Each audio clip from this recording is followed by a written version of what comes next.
Nanganak na ang aktres na si Ellen Adarna. Ito ay base sa post ng mister niyang si Derek Ramsey sa Instagram ngayong gabi ng Miyerkules, October 23, 2024. Sa post ni Derek, makikitang karga-karga ni Ellen ang bagong silang na anak habang nakahiga siya sa hospital bed. Katabi ni Ellen ang panganay niyang si Elias Modesto, anak ng aktres sa dating karelasyong si John Lloyd Cruz.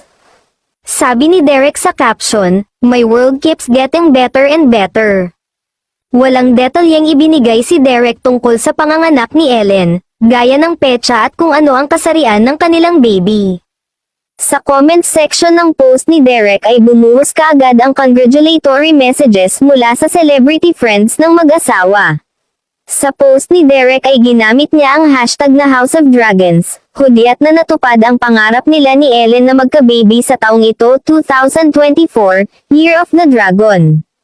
Halos lahat daw kasi sila sa bahay ay Year of the Dragon kaya mas maganda raw sana kung pati ang magiging baby nila.